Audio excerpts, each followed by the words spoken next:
love photographing people in general and nature and all the beautiful things because you get to show your perspective. You get to see if you can capture some emotion. Normally, you're not just taking a picture from one perspective, you're walking around and trying to get various viewpoints. And I like doing that, to walk around something and see its depth. My spiritual awakening was a combination of losing trust in the world after the political heat in 2017, accompanied with maybe my kids growing older, not needing me, accompanied with my marriage feeling a little less than it used to, and just in general, starting to kind of lose my faith in the world, lose my trust in the world, I guess. And that became like a fork in the road. That became just a moment where I had a choice. I can continue feeling bad about everything, or I can throw everything into a different direction. So I started searching. I started searching for anything that was like a good representation of a better way to be. I went through different churches, I went through different spiritual modalities, and I started going to different groups.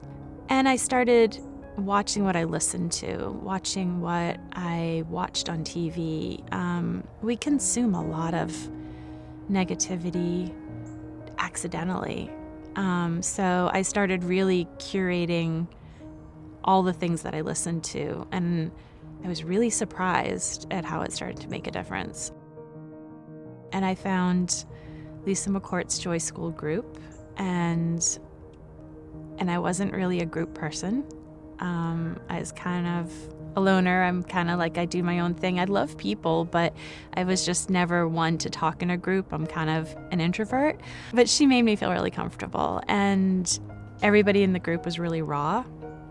Not at first, like it took us all a while to get warm. And I can see, I've never been in any kind of group healing dynamic, but I can see why they work. And when some people are vulnerable, everybody else listens and really pays attention, and everybody else kind of can feel it. And those emotions start to bubble in themselves too.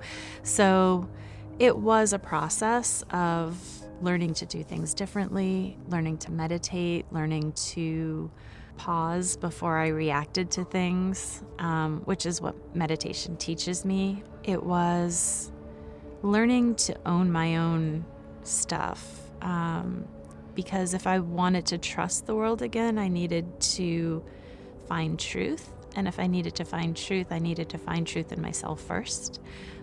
So I needed to be very mindful of my thoughts, because at the end of the day, I really want to see people fully. I want all the perspective, like in a photograph.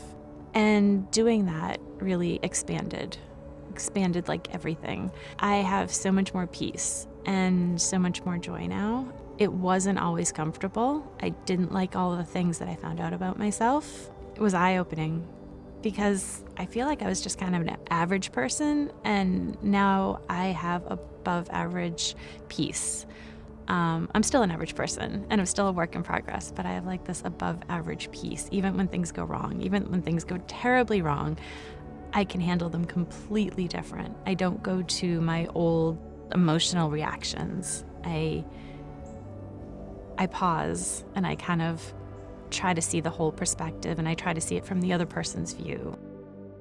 It didn't happen overnight for me. I'd like to be like, oh yeah, I took this group and it was great, and in 6 weeks I was amazing, or I read this book and it was perfect, and I went to this church and saw this service and I was saved, and it was work. It was work. It was like an exercise routine or changing your diet or anything like that. It was just like, my goal was to be out of anxiety and to be in a more peaceful place that I knew existed.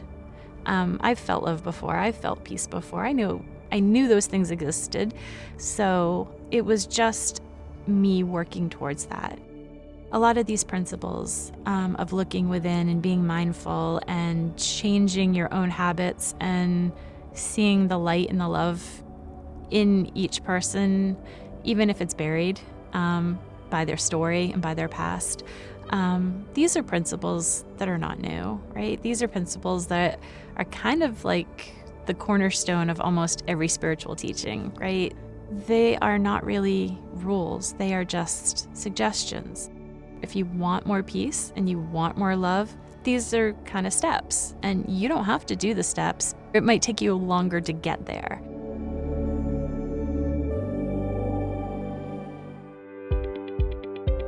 When I first fell in love with photography, it was long walks in nature that had me hooked, that I could show people the way the sunlight was on the tree or coming through the moss, and also have that moment, see the beauty in it. And so I started once again going for these long walks that I hadn't gone for quite some time, therefore falling more in love with nature than I've ever fallen before.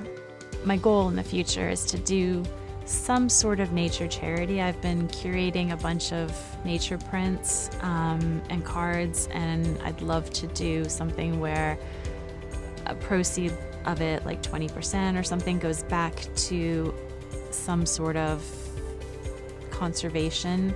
That's the other reason I photograph nature a lot and throw it up when I can on my social media. It's not like, wow, look at me, I'm amazing. I just want people to fall in love with it more. I really want them to look at it and go, wow, I haven't picked up my camera in a while. Maybe I should get out and fall in love with it again. And cool, I want to inspire that. Let's do that. Because to be honest, I'm probably never going to be a millionaire as a nature photographer, but maybe I can inspire some people to get out and love it, and they will start to think differently about maybe some of the things that they are buying or consuming, or the way they're, moving in the world, and to value nature more. And I feel like that would be a beautiful chain reaction right there.